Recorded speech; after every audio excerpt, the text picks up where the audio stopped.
Hola, ¿qué tal? Espero que se encuentren muy bien esta tarde calurosa, ahora que estamos por acá, dándoles la bienvenida a este nuevo webinar que hemos titulado Vida Plena y Diversidad Sexual. Fue una entrevista a nuestro querido maestro, flautista, músico, director de orquesta Horacio Franco. Para quienes no le conocen, que creo que será muy pocas las personas que no le conozcan, les voy a leer un poquito de su semblanza y enseguida coloco la entrevista que tuvimos. Horacio Franco se llama Horacio Daniel Franco Mesa, es un reconocido flautista y director mexicano a nivel internacional. Cuenta con una trayectoria de 45 años de carrera artística, porque inició muy joven. Nació en la Ciudad de México en 1963.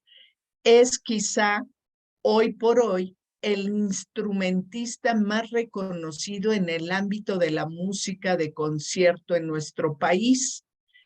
Él dice que descubrió por casualidad su vocación musical en la secundaria pública, donde tuvo contacto por primera vez con su instrumento, que es la flauta de pico, y con la música clásica.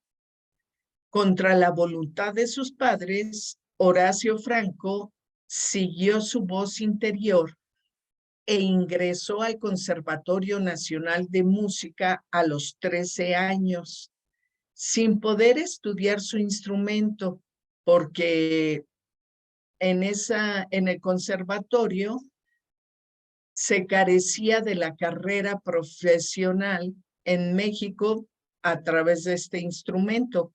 Debutó como solista de la Orquesta de Cámara del Conservatorio a los 14 años en Bellas Artes y comenzó a impartir clases de su instrumento a los 16 años en el conservatorio y en la Escuela Superior de Música, donde fue profesor por un año. Fue aceptado en el Conservatorio de Ámsterdam por el maestro Walter van Houwen, entonces el más reconocido pedagogo y flautista del mundo. Con él obtuvo la maestría con cum laude en 1985. Desde su regreso a México, Franco se reintegró a la academia a dar clases en su alma mater. Fue también profesor de la Escuela Nacional de Música por 15 años y continúa aún su labor docente como profesor de tiempo completo en el Conservatorio Nacional de Música, además de haber propiciado a la flauta de pico, instrumento que hasta entonces se consideraba solo como un instrumento escolar en México, le dio la imagen de un instrumento profesional y apto para la música contemporánea y antigua de los periodos medieval, renacentista y barroco, y con el paso del tiempo lo incursionó a otros géneros de música como la música popular, la tradicional y el jazz. Fue miembro de Solistas de México, agrupación dirigida por Eduardo Mata, y miembro fundador del trío JTR. Con él ofreció muchos conciertos en todo México. Franco ha participado en festivales como el Cervantino, el Festival del Centro Histórico de la Ciudad de México, Festival Cultural de Sinaloa, y en el extranjero se ha presentado en Oregon Beach Festival, The Festival Music Society of Indianapolis, en varias ciudades de Bélgica y en el Festival Europalia 93, entre otros. Desde su llegada a México, Franco comisionó a muchos compositores consagrados y jóvenes a escribir obras para flauta de pico, contando en la actualidad con más de 100 obras escritas para flauta y en particular para él, por compositores mexicanos y extranjeros que han representado el lenguaje de la flauta para hacer sus creaciones. Han repensado, perdón, este lenguaje de la flauta para esas composiciones. Como director forjó desde hace 20 años la creación del primer grupo de música barroca con instrumentos originales. Este grupo, esta corporación se llama la Capella Cervantina y hoy Capella Barroca de México, y ha dejado una gran huella pedagógica para la formación de talentos musicales que han decidido dedicarse a este tipo de música, campo que aún es incipiente en nuestro país, formando como un proyecto académico dentro del Conservatorio Nacional de Música. Comenzó este ensamble como una alternativa para la educación musical, vocal e instrumental en torno a la música antigua y contemporánea. La Capella Cervantina estrenó varias obras de compositores mexicanos escritas para ella y sacó a la luz versiones recientes transcritas de muchas obras virreinales mexicanas. Ofreció numerosos conciertos en todo México, en los festivales más importantes en el extranjero. Se representaron también en Chicago, Estados Unidos, en Francia, en el festival Les Chames du Baroque, y de varios lugares de Gran Bretaña. Fue director fundador de la Orquesta Barroca Capella en Puebla, que funcionó de 2003 a 2005 con un enorme éxito en México por su extraordinaria calidad. Horacio Franco ha forjado una trayectoria muy reconocida como intérprete de su instrumento a nivel mundial, y así también como director, como pedagogo, como activista de causas sociales, como músico que ha transformado la visión de la música clásica y de la flauta dulce en México y en los países donde se ha presentado como un artista que ha contribuido a crear públicos, llevando la música de concierto a lugares y entornos que antes no eran considerados aptos para esta música. Como músico que ha vinculado la música clásica con diversos tipos de música sin prejuicios, desde la indígena mexicana, la hindú, la egipcia, la africana, la zanzibari, hasta la popular y el jazz, y sobre todo como un músico consagrado que se ha acercado a la juventud mexicana para compartir con ella su experiencia de vida y orientando vocacionalmente a través de los centenares de conciertos didácticos que ha impartido en escuelas de México, de Estados Unidos, y como pedagogo con jóvenes músicos en formación profesional en nuestro país, en Europa, en Israel, Sudamérica y Estados Unidos. Todo ello en conjunto con su disciplina, con una gran integridad, su autoformación y crecimiento constante le han dado a lo largo de los años un reconocimiento del público, de sus colegas, de las instituciones y de la prensa. Él ha dado conciertos por muchos lugares del mundo y singularmente es ejemplar el haber sido el primer solista mexicano en presentarse exitosamente en esos lugares, en orquestas mundialmente reconocidas en Budapest, en Berlín, en Inglaterra, en Tokio, en Estados Unidos, en diferentes partes, en Canadá, en Montreal, en Georgia. Bueno, eso igual forma parte de los Estados Unidos. Es muy larga la lista de orquestas en las que ha participado, pero lo que debemos tener en mente es que ha logrado colocarse como uno de los mejores intérpretes de la flauta y la flauta de pico y diferentes flautas que él domina, toca, y ha puesto muy alto el nombre de nuestro país en innumerables presentaciones que ha realizado al lado de diversos artistas mexicanos, europeos, africanos, japoneses, canadienses, latinoamericanos y estadounidenses.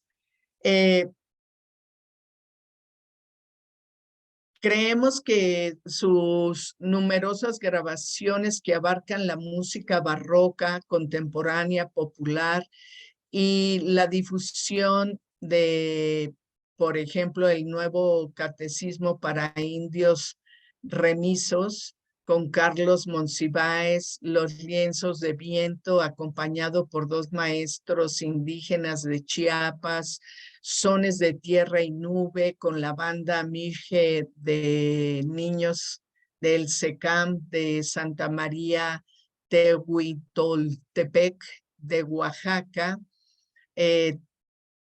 H3A con 3 piezas de jazzistas y Enamorada Traviesa con la poeta Marta Madrigal, han abierto más su campo de acción hacia una universalización del lenguaje musical del siglo XXI. En la actualidad, Franco se ha vuelto una figura pública importante en la opinión pública, forma parte del grupo de analistas de varios sitios de noticias independientes, como el de Julio Hernández Astillero, el de Vicente Serrano, Sin Censura y Rompeviento TV, entre otros. Además, ha colaborado como articulista de opinión en diferentes medios. Asimismo, forma parte del Consejo para la Memoria Histórica y Cultural de la Presidencia de la República y del Consejo Asesor de Cultura de la Ciudad de México y del Consejo de Diplomacia Cultural de la Secretaría de Relaciones Exteriores y de la Secretaría de Cultura. Pues bueno, esta trayectoria es importante tenerla en mente porque él nos contará un poquito de su experiencia como músico, como persona y los lugares que esta experiencia le ha llevado. Pues les comparto la entrevista que tenemos.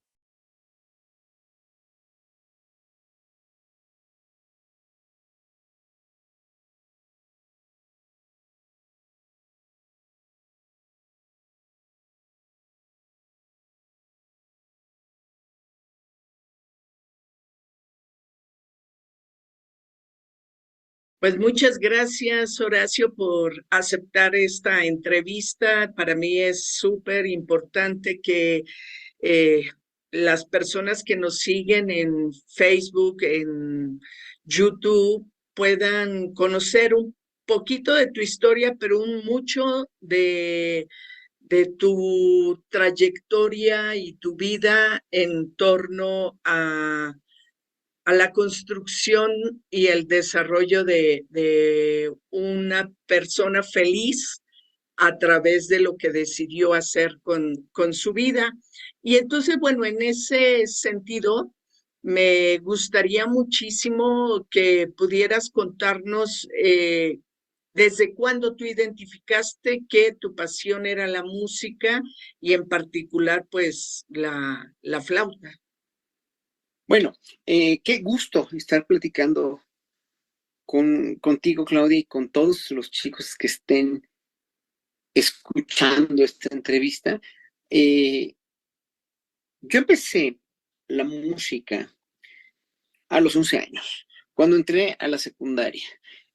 Tuve la fortuna de tener el instrumento escolar que hasta la fecha me ha dado de comer, la flauta, y descubrí la primera cosa muy importante para la vida de cualquier persona que se va a dedicar a cualquier profesión, que tenía yo mucha facilidad para eso. O sea, tenía yo, le llaman facultades, le llaman don, le llaman lo que sea. Pero yo descubrí que era muy, muy bueno desde el primer momento que tuve la flauta, que la compré en la papelería, pude tocar, pude sacar de oído melodías. Y, o sea, fue como instantáneo, ¿no? Y unos días después yo nunca había tocado ningún instrumento. Cabe señalar, mis papás eran gente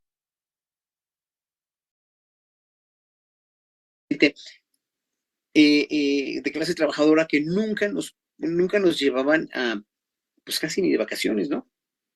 Pero mucho menos a conciertos o nos ponían a tomar clases de natación o de algún instrumento o de cualquier cosa, nunca. Entonces, para ellos la obligación fundamental era la escuela, porque ellos nunca pudieron terminar ni la primaria. Y entonces, obviamente, para mis papás, lo más importante era eso, y no tocar un instrumento o llevarnos a una función de danza o de teatro. Finalmente, ellos vivían para trabajar nada más, para darnos calidad de vida que ellos no tuvieron de niños. Y entonces, nunca había tocado un instrumento musical. Unos días después de ese contacto con la flauta, oí tocar una compañerita del piano que tocaba muy bien porque su papá era violinista de la Sinfónica Nacional y ella tocaba desde los 5 años, la pusieron a tomar clases desde los 5 años de piano.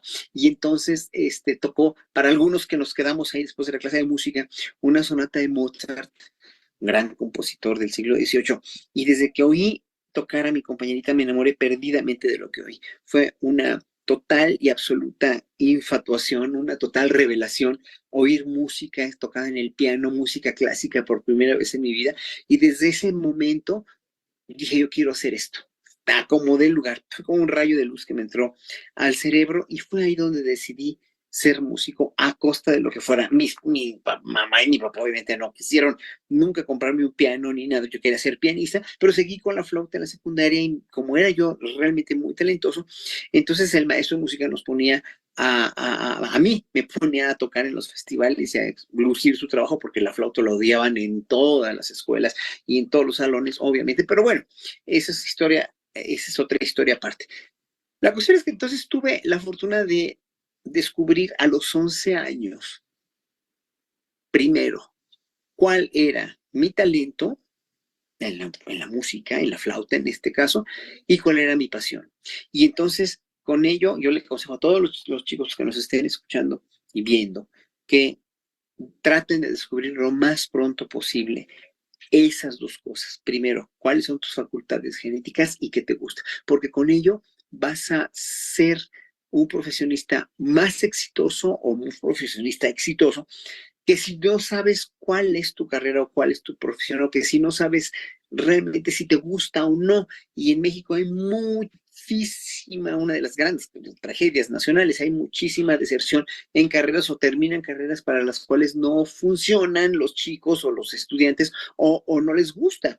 Entonces hay mucha frustración en mucha gente que, por ejemplo, estudió ingeniería porque su papá era ingeniero y los papás quisieron que estudiara a fuerza ingeniería. Ellos querían ser bailarines de danza clásica o querían ser pintores o querían ser escultores o querían ser abogados o lo que sea, ¿no? Entonces, uno tiene que saber lo más pronto posible para qué sirve a uno y qué es lo que a uno le gusta. Yo tuve la enorme, pero de veras la enormísima suerte de descubrir eso, de saberme talentoso y de saberme apasionado por eso que me gustaba.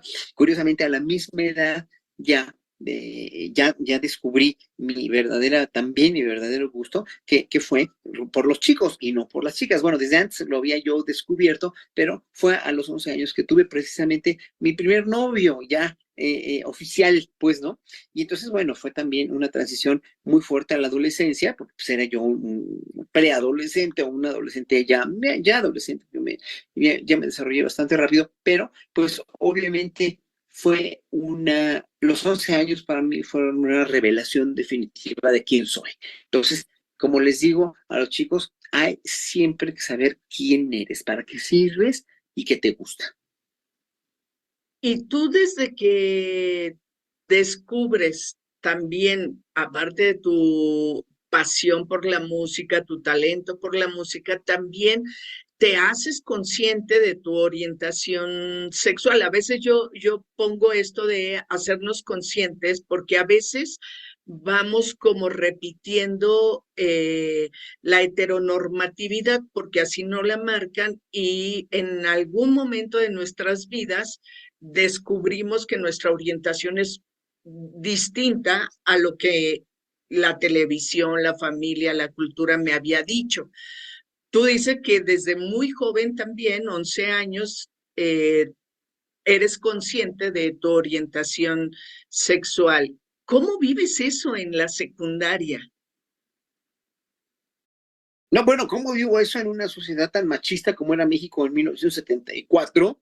Estoy hablando de 75, estoy hablando de esos años. Y yo ya desde la primaria, desde los 8 años, pues ya me enamoraba yo de mis compañeritos, ¿verdad? Pero bueno, finalmente era así como algo que no fuera, vamos, era algo que no se admitía en mi casa, porque en todas las familias las familias heteronormativas, como tú bien dices, eran muy homófobos o tenían una concepción total y absolutamente equivocada de las diversidades sexuales, ¿no? Entonces, pero yo tuve una gran fortuna y eso a mí me ayudó muchísimo. Mi papá, cuando yo era chiquito, cuando yo nací, yo soy el más chico de 7 hermanos. Y además, entre yo y mi hermana que me sigue, hay hay una diferencia de 9 años. Incluso ella es gay, mi hermana, y salió del closet muchísimos años después que yo, porque ella tiene otro entorno, ella tuvo otro entorno diferente de educación, de una familia muchísimo más tradicional que la mía. Ella nació en 55, yo nací en 63, a finales de 63, y ella nació a principios del 55. Entonces es una diferencia bastante grande, de casi 9 años. Entonces,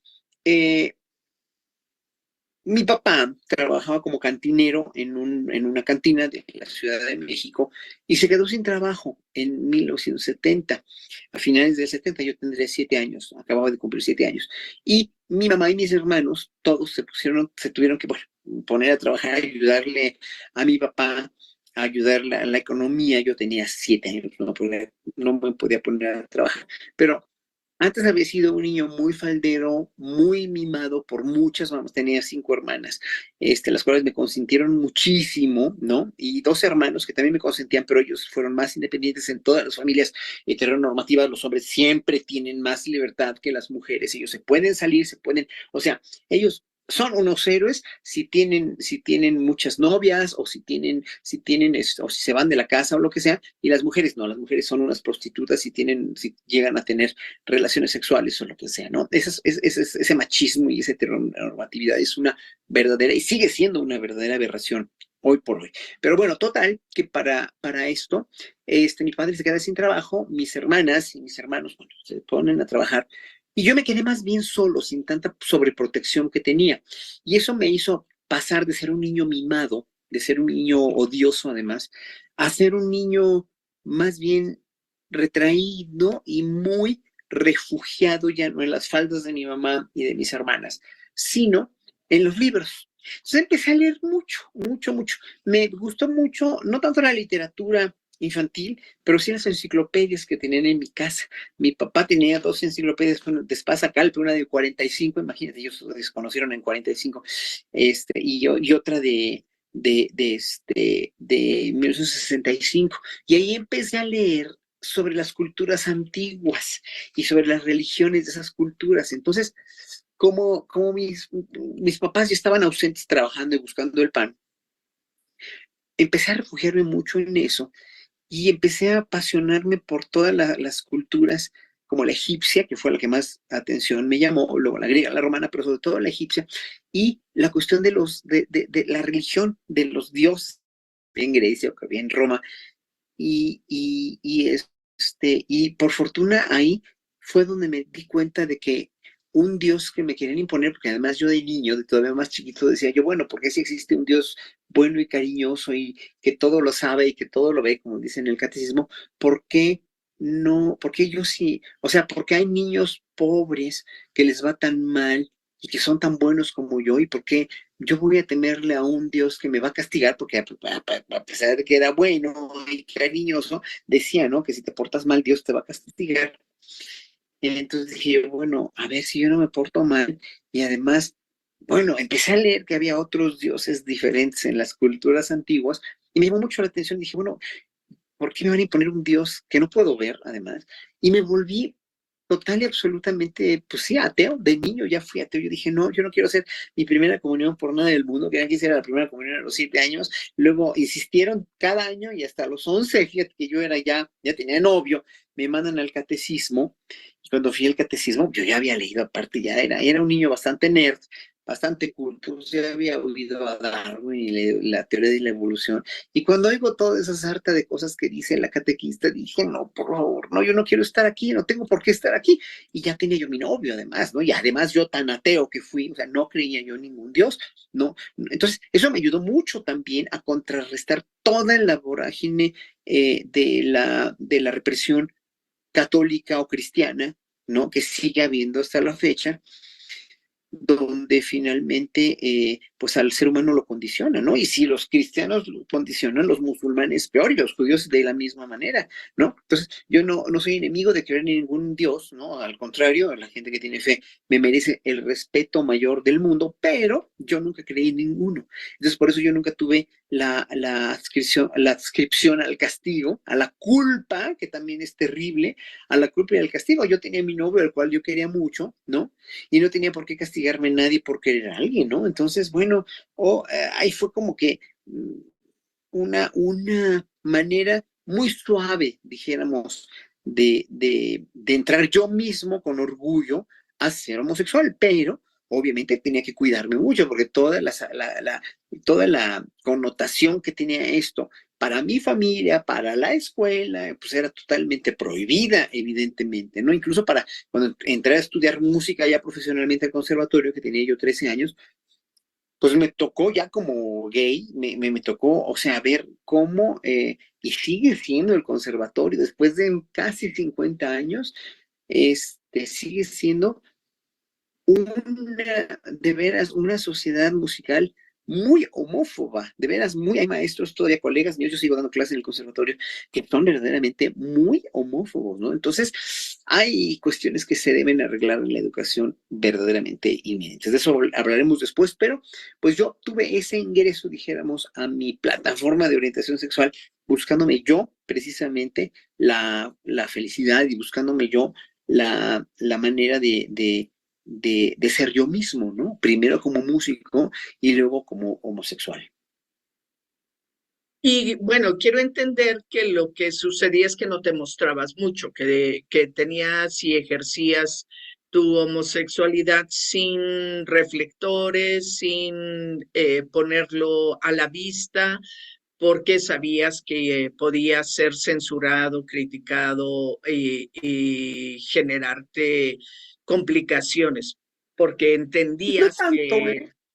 ¿no? Ujú. No tanto, o sea, no tanto con amigos que eran abiertamente no homosexuales, sino que tenían, obviamente que no tenían problema con eso, pero, o sea, ya decirlo en la secundaria, pues era prohibido, obviamente, ¿no? Digo, y estaba en la escuela oficial laica, pero es lo que te digo, había mucha homofobia y mucha incomprensión a lo que era, ¿no? La homosexualidad. Y luego, incluso había un chico muy amanerado, ¿no? En otro salón, en la generación de secundaria, que le hacían mucha burla, ¿no? Entonces dice, no, yo no quiero que me hagan tanta esa burla espantosa, ¿no? Luego, pero bueno, ya entrando al conservatorio, pues obviamente tenía yo compañeritos de 13, 14 años entre yo, de los cuales me gustaba, ¿no? Y la mayoría de ellos pues no era gay ni sabían que eran gays, ¿no? Y después ya salieron del closet, pero en un momento dado, pues yo era muy precoz en ese sentido, ¿no? Entonces, solamente ya como a los 15 años que tuve más amigos más grandes en el conservatorio, tuve la fortuna de tener una gran amiga que fue, que es Águeda González, media hermana de María Rojo, que ella pues era María Rojo, y ya en ese entonces pues era una actriz muy connotada, muy reconocida, y tenía muchos amigos gays con los cuales también tuve contacto. Tenía yo contacto otros actores, sobre todo los actores eran más abiertos, el mundo de la actuación era más abierto que el de la música. La música siempre ha sido muy reaccionaria y muy conservadora y muy machista también, ¿no? Entonces, evidentemente, yo tuve como esa protección de ese sector más intelectual, más artístico, pero hoy por hoy, te lo puedo firmar con sangre, ambientes como el de la música clásica o el de la danza clásica siguen siendo muy homófobos, ¿eh? Muy homofóbicos, pero demasiado. Después de, te estoy hablando de los años 70. Y es una lástima porque hay una gran cantidad de referentes homosexuales, lésbicos, trans, que tienen un gran desarrollo en la música o en la danza, pero que en ocasiones no se muestra justo por esa homofobia que permanece, ¿no? Entonces, eh, es una lástima porque si se atreviesen como tú a mostrarse, ayudarían a construir una idea diferente de qué es la homosexualidad y qué alcances podemos tener como personas en cualquier ámbito, ¿no? De nuestro Claro. desarrollo. Pero oye, tú estás diciendo que hay personas muy valiosas de la diversidad sexual en la música, en la danza, en las artes, en el ejército, en las iglesias, en el magisterio, en la política, en todo, en el periodismo, pero no se atreven a salir del closet por ese miedo. O sea, en todos lados estamos, la diversidad sexual, ¿no? Pero en un momento dado es verdaderamente terrible ver cómo la gente no sale del closet por miedo a perder su trabajo, su empleo, sus privilegios, sus prebendas, o sea, le siguen tapando el ojo al macho casándose o lo que sea, ¿no? Si tuviera enfrente al secretario de la Defensa Nacional y fuera periodista y fuera a la mañanera, por ejemplo, yo le diría, a ver, señor secretario, dígame qué onda de la Secretaría de la Defensa o de la Marina con la diversidad sexual. ¿Qué vamos a hacer? O sea, ¿qué están haciendo ustedes para promover o para darles una visibilidad o un empoderamiento a partir de su preferencia sexual a los homosexuales, a las lesbianas, a los bisexuales, a los trans? Entonces, ya ahí se transparentaría mucho la cosa, ¿no? Y claro, la iglesia, como viene de una tradición tan verdaderamente ya anquilosada en la antigüedad y en el pecado, en el concepto de pecado y el concepto de castigo y en el concepto de sí, homofobia, ¿no? Aunque no sabemos si Cristo o no hubiera sido gay, ¿cómo saben eso verdaderamente, no? O sea, nadie lo puede saber, ¿no? Ni nadie lo puede decir sí o no, ¿no? Entonces, ¿cómo es posible que en un momento dado vengamos de religiones tan anquilosadas en el medioevo, ¿no? O sea, todavía, ¿no? Aunque este papa se ha vuelto mucho más tolerante y mucho más compasivo, dijéramos, ¿no?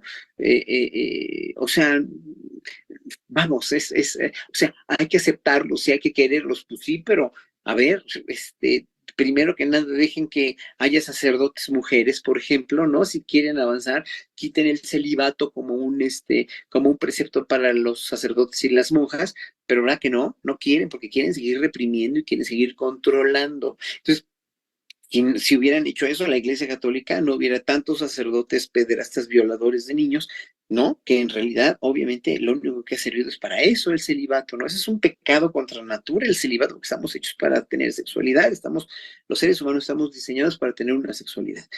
Punto. No pueden decir nada que la gente, si lo escogen la gente como una forma de vida, perfecto, no es nada criticable siempre y cuando seas feliz con el celibato y con la castidad, pero si vemos gente que no escogimos esa manera de vida, pues obténla. Si eres sacerdote y tienes esposa o tienes esposo, está perfecto, nada más sea un buen sacerdote, sea un buen sacerdote predicando las verdaderas doctrinas de Jesucristo, que era un gran predicador, que era un rebelde sin causa para los romanos y para los rabinos judíos, y que lo detestaron por eso, ¿no? Porque era una suerte de Che Guevara que es admirable, ¿no? O sea, el que no se conmueve con todo lo que dicen los evangelios, que quién sabe si los escribió Cristo, digo, no los escribió Jesucristo, pero que quién sabe si hayan sido verdad, o sea, verdaderamente porque algunos son complementarios y algunos no, pero en fin, o sea, hay que admirar a Jesucristo por todo eso que dicen que dijo, pues, ¿no? Entonces,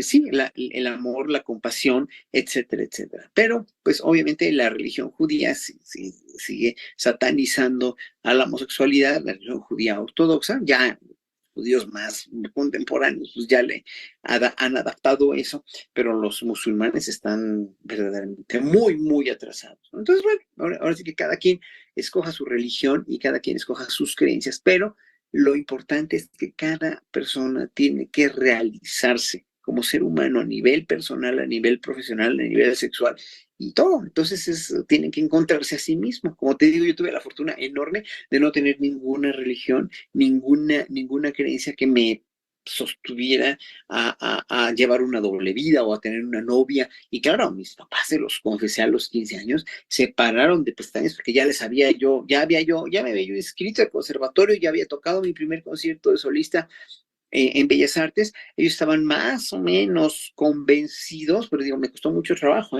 convencerlos de que la música era mi vida y les salgo con mi domingo 7 de que soy gay, ¿no? Pues imagínate qué cosa tan tremenda, ¿no? O sea, para ellos sí fue como un shock enorme, sobre todo para mi mamá, pero yo nunca claudiqué con eso, ¿no? O sea, ella no se iba a morir si yo era gay.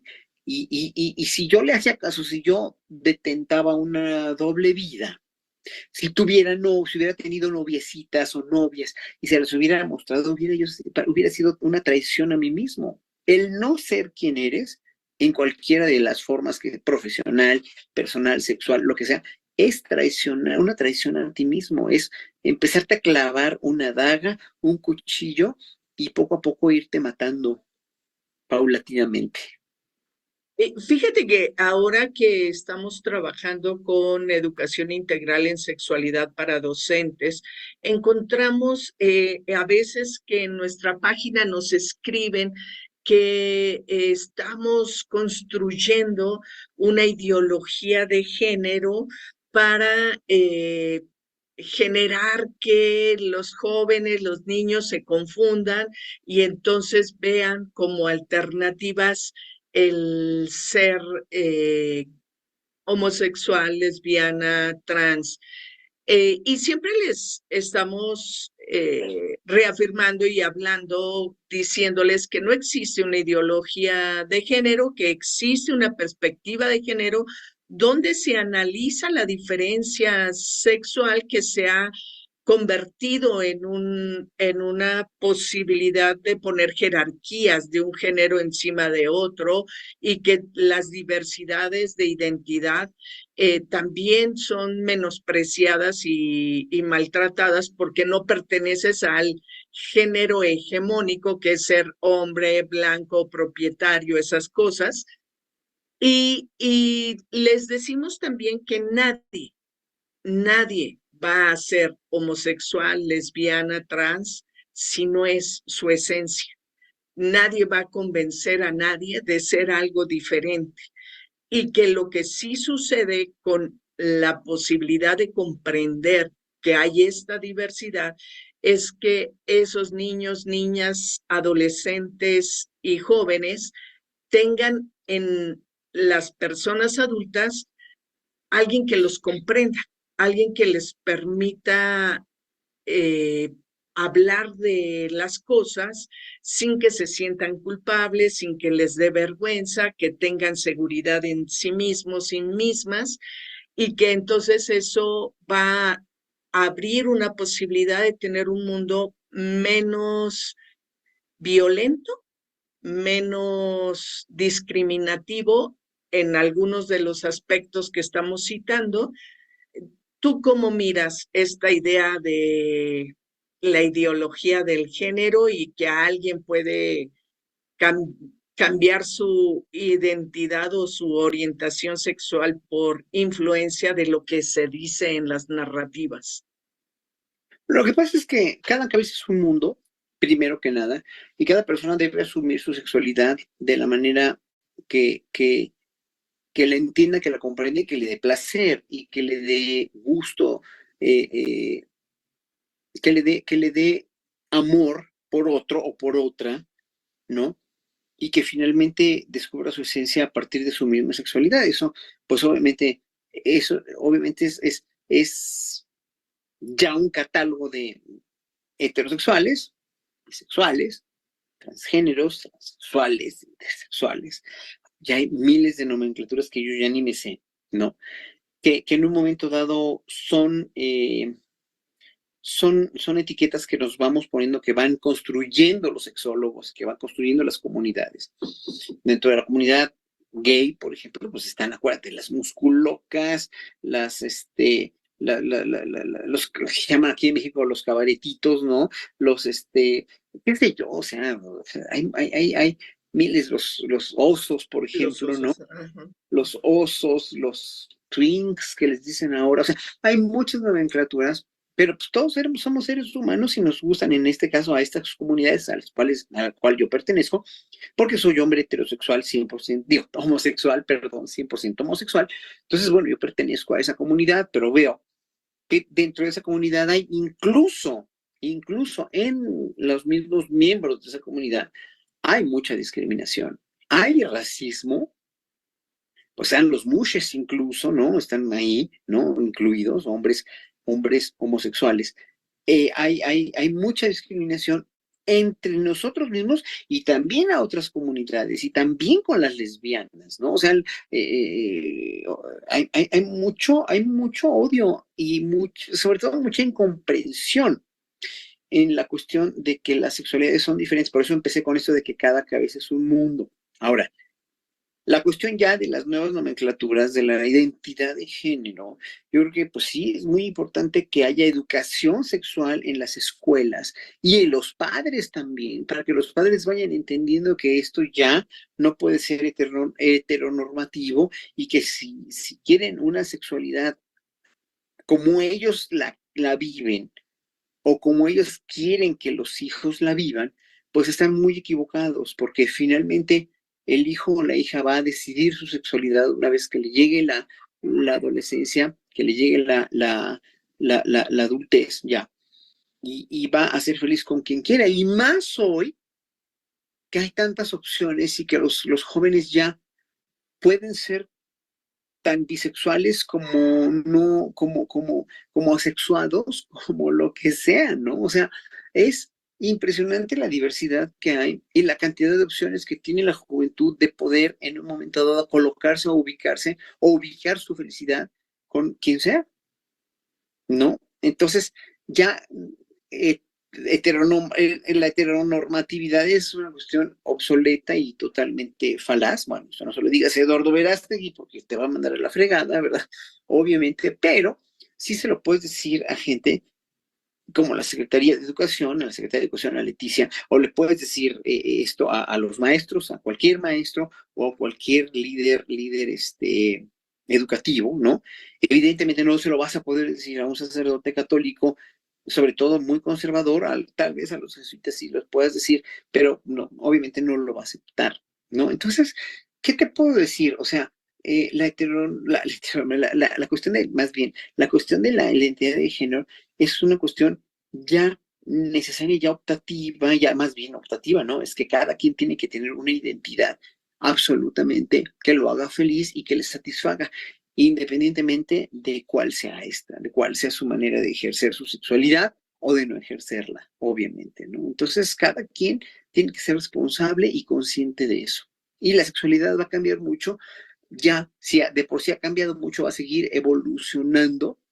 Ojalá que positivamente, que lo dudo mucho también en muchos sentidos por la inteligencia artificial, por la cuestión de la inmediatez también, por la cuestión de ya no nada más por la preferencia sexual, sino porque cada vez es más difícil para la gente interrelacionarse porque viven en la inmediatez de todas las redes sociales, ¿no?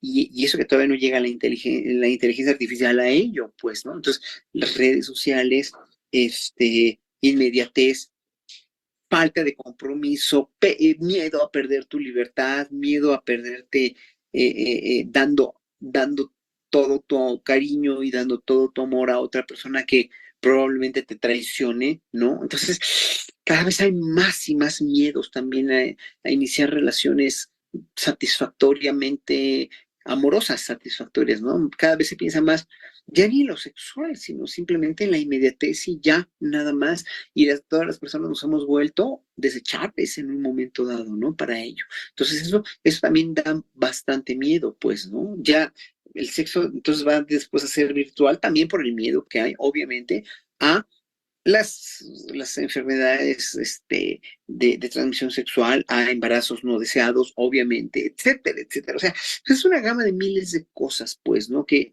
yo mismo no podría definir tan categóricamente. Y la cuestión, pero sí la cuestión de identidad, las identidades de género sí tienen que dar bien, totalmente bien asentadas y fundamentadas porque existen. Y porque no se puede negar y porque a un trans no le puedes meter un chip en el cerebro que no sea trans, sino lo puedes obligar a una terapia de conversión o a un gay tampoco. O sea, sería lo último y sería lo más terrible que nos pueda pasar, ¿no? Con o sin lenguaje incluyente también, porque eso depende de cada quien, ¿no? O sea, si quieren decir todo es perfecto, no sea, o sea eso no importa, eso son cuestiones ya más, ya son cuestiones más secundarias, dijéramos, ¿no?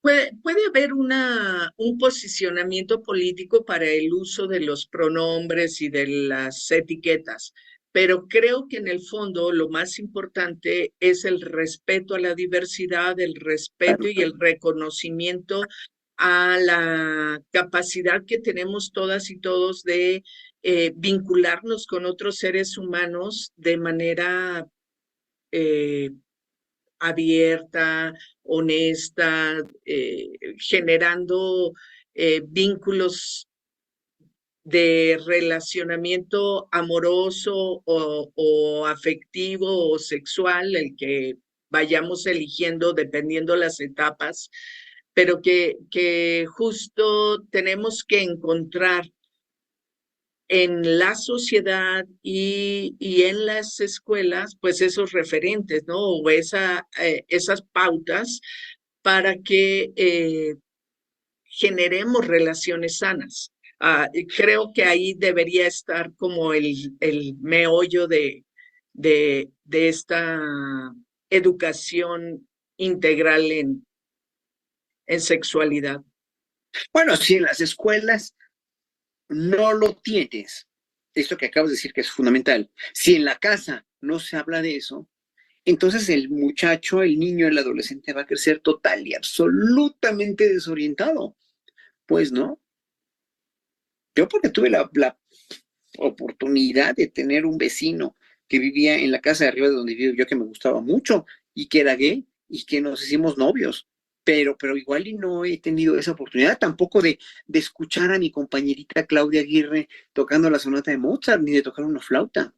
Me hubiera llegado de otra manera, pero tuve la oportunidad enorme de a los 11 años decir, soy gay, sí, tengo mi novio, ¿no? Y me encanta la música y a luchar por eso. Pero en la escuela nunca o sea, en la escuela me dieron la escuela flauta, sí, pero nunca me dieron educación sexual, jamás, pues, ¿no? Entonces, obviamente, las escuelas tienen la obligación fundamental y humanitaria, o es una cuestión humanitaria, de dar, y humana, de humanista también, humanista, humana y humanitaria, de dar educación sexual y de brindar toda la información que existe sin tapujos y sin ningún tipo eh, ¿sí? de dogma o de de, de ninguna cuestión culpígena o de ninguna cuestión a conveniencia, también de manipulación, quisiera decir manipulatoria, porque en ese sentido ya estás mintiendo y ya estás limitando y ya estás siendo total y absolutamente un impostor, un charlatán, o finalmente creo que no educar es peor que que educar mal, o no sé, tal vez educar mal es peor que no educar, pero la educación de todo modo la tienes que encontrar en alguna parte y mucha gente que no la encuentra, que no la haya, nunca vive su vida feliz, nunca vive su vida plena y acaba siendo rehén de sus padres, rehén de su entorno, rehén de sus maestros, rehén de sus religiones, rehén de todo. Entonces, sí, o sea, obviamente, y lo digo, pues, conozco gente que no descubre su sexualidad sino hasta después de los 30, ¿no? O nunca la descubre o simplemente no supo ni qué pasó con su vida, ¿no? Y además se casó y se dio cuenta que no era eso lo que quería y que se enamora de una persona del mismo sexo o que quiere ser trans o que quiere ser mujer y, no, y nunca nunca lo había experimentado porque además nunca se lo mencionaron, pues, ¿no? Y hoy día, por fortuna, ya hay más la posibilidad de espejearte y mirarte en otros porque justo también está la creencia de que la diversidad sexual es una moda. Es un poco el discurso un poco el discurso docente con quienes hemos tenido oportunidad de conversar. Y nosotros le decimos, no, se está visibilizando con mayor fuerza porque por fortuna los jóvenes hoy día tienen más información y tienen oportunidad de conocer qué es una posibilidad y tener menos miedos y menos culpas y que Claro. es una posibilidad y que entonces se manifiesta abiertamente con mayor frecuencia, más allá de que se esté convirtiendo en una moda. Pero algo que quiero compartirte, que seguramente conoces, afortunadamente ahora con todos los convenios y pactos y firmas de acuerdos internacionales que ha hecho México en las diferentes agendas, la Agenda 2030, el Pacto de Montevideo sobre las familias y las infancias, hay una modificación al artículo tercero desde 2019, donde se establece claramente que la educación, además de laica, gratuita, científica y estos elementos que son trascendentales en nuestra educación pública, agregaron el que debe tener perspectiva de género y que debe existir la educación integral en sexualidad desde la primera infancia. Y ahora están saliendo planes y programas que integran estos nuevos contenidos de manera transversal. Son como ejes articuladores que van a ir pegados a las cuestiones curriculares, a las cuestiones de contenido científico, a la literatura, a las diversas áreas de conocimiento y que se van a trabajar más como proyectos. Esa es la perspectiva que se está teniendo en educación. Yo lo aplaudo y lo celebro muchísimo, porque además, desde que nació Educaréis, este proyecto, este programa, vamos a cumplir 2 años en octubre. Y justo el año pasado es cuando la nueva administración lanza todo este proyecto de marco normativo y marco programático para la transformación de la educación y lo celebramos porque vamos a construir muchos espacios para compartir con los profes y ayudarles a su formación, pero también lo celebramos porque no vamos a dar oportunidad a que no suceda. Eh, Muchas cosas se pueden colocar en la letra y puede ser letra muerta, pero si estamos empujando desde la sociedad civil para construir esos espacios, creo que va a poder tener mejor efecto. Sí, no, qué bueno que lo están haciendo. Y yo le diría a los maestros que que dicen que es una moda, pues que le pregunten a las jirafas, ¿verdad? Las jirafas practican la homosexualidad de veras y los delfines, pregúntenles si está de moda esto, ¿no? ¿Cuáles son las modas de las jirafas, por favor? La diversidad sexual ha existido siempre, como tú dices, no se ha visibilizado porque, pues por la misma cuestión de la culpa de las religiones, ¿no? Yo le echo la culpa, sí, evidentemente a las religiones, y a la superstición también. Y en un momento dado, pues estoy muy contento de que ustedes estén haciendo esta labor donde no se pueda poner una prohibición, a menos que obviamente pues, les toque alguna escuela religiosa, ¿no? Ni modo, así que, pero la educación es laica, es gratuita y las escuelas laicas reguladas por la normatividad mexicana de la SEP tienen que enseñar esto en realidad ya urgentemente, y la derecha se puede parar de pestañas. Lili Telles podrá poner en su tweet el rosario y podrá poner todos los rezos de María Santísima para que esto no suceda, pero tiene que suceder. Y lo bueno es que la mayoría de los padres que son conscientes y que son ya conscientemente más abiertos, políticamente más educados también, ¿no? En la cuestión de dónde va la política mexicana en este sentido, tienen la obligación de aceptarlo y de aceptar una muy buena propuesta educativa para sus hijos a partir de las escuelas. Pues muchas gracias. ¿Cómo pensarías que tiene que ser un docente, una docente en el aula ya frente a la diversidad sexual? ¿Qué les dirías a los profes? Yo les diría que tienen que dejar todo su bagaje religioso, educativo, ¿no? Educativo en el sentido de lo, lo negativo que pudieron haber vivido de jóvenes, ¿no? Si son hijos de padres golpeadores, por ejemplo, si son hijos violados, si son, bueno, yo creo que son los menos, ¿no? Pero que finalmente dejen atrás todo eso y sean muy objetivos enseñando sexualidad en la escuela. Sean objetivos, piensen con la cabeza fría, pero total y absolutamente abiertos a la honestidad y a decir la verdad, ¿no? Nunca a manipular a ningún chico y a tratar de que todos los chicos les llegue un mensaje. Sean felices como son ustedes, descubran quiénes son y sean felices con ello y trabajen para tener una vida sexual y una vida profesional también sana y feliz, porque la clave de la felicidad no está en el dinero que vayas a ganar ni nada, y eso también nos va a mantener alejados de las drogas, ¿eh? También ahora que el gobierno está tan metido en esta cuestión del peligro de las drogas en las escuelas, también tienen que estar metidos en el peligro de no ser quien eres, de no vivir ni tu sexualidad, ni tus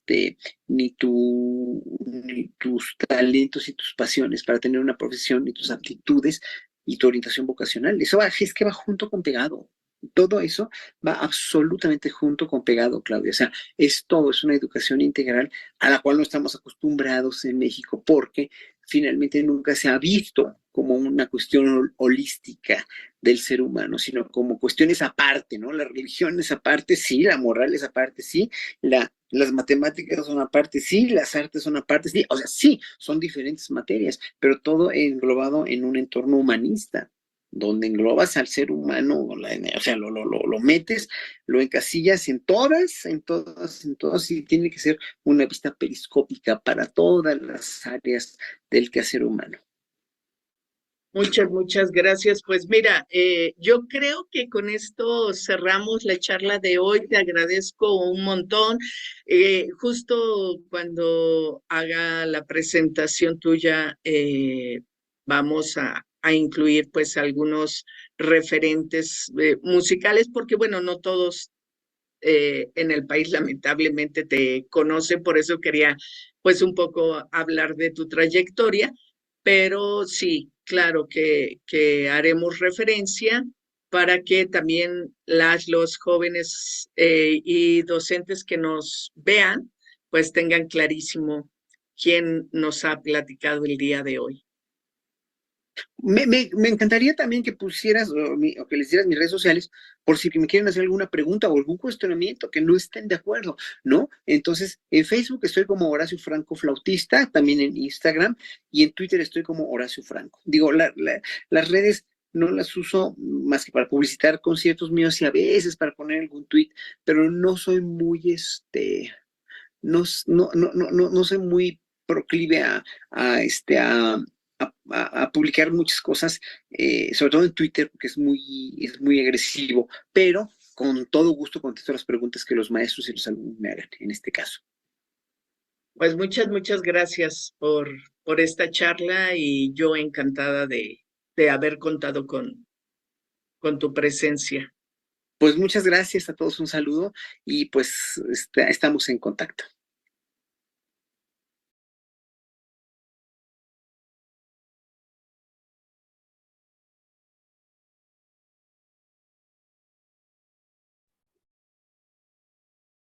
Pues esta charla la tuvimos que grabar para ustedes porque Horacio ahora mismo está con Vicente Serrano y bueno, acá tenemos varios comentarios, gente muy contenta de escuchar esta entrevista con Horacio Franco y entre algunas cosas, bueno, Alma Aldana, psicóloga, sexóloga reconocida, manda felicitaciones a Horacio y a María Aurora. Y Mariana San nos dice, admiro tu trabajo, Horacio, seguro que le voy a hacer llegar estos comentarios. Por aquí una homónima que se llama Claudia Rodríguez, que es psicóloga también. Mira qué bonito. Dice que en lo personal, y me encantaría que pudiéramos comentar algo tú y yo, María Aurora, en lo personal creo que el concepto de ideología de género nos daña porque la gente piensa que es una idea que se le puede transmitir o convencer a los demás. Me gustaría escuchar sus opiniones. Saludos. Bueno, sí, creo que valdría la pena que hiciéramos todo un webinar sobre ideología de género, Clau, pero básicamente es lo que los grupos antiderechos han inventado este concepto de ideología de género. Si ustedes buscan algún documento serio, no van a encontrar ninguno, solamente algunos documentos de la Iglesia Católica, en donde ellos dicen que nosotros decimos ciertas cosas, que por ejemplo, nosotros decimos que nos queremos casar con un delfín, cosas así medio absurdas, ¿no? O que si una persona se considera, hablando de las jirafas, entonces el zoológico tiene que admitirlo porque se siente jirafa. Cosas por el estilo, burlándose con estas narrativas tan absurdas que no tienen ninguna validez ética, que están llenas de falacias. Quieren convencer a la gente de que no avancemos los derechos de las poblaciones LGBT y los derechos de las mujeres. No es casualidad, es la estrategia que están siguiendo los grupos antiderechos para que no demos educación integral en sexualidad en las escuelas, para que no logremos matrimonio igualitario, para que no se respeten los derechos de las personas trans. Ese es realmente lo que hay detrás de este concepto que llaman ideología de género. Sí, y por supuesto tendremos que hacer un webinar en torno a él, al concepto, porque sí es como una condición en la que se está luchando para evitar los derechos de todas las personas que salgan del modelo heteronormativo y patriarcal.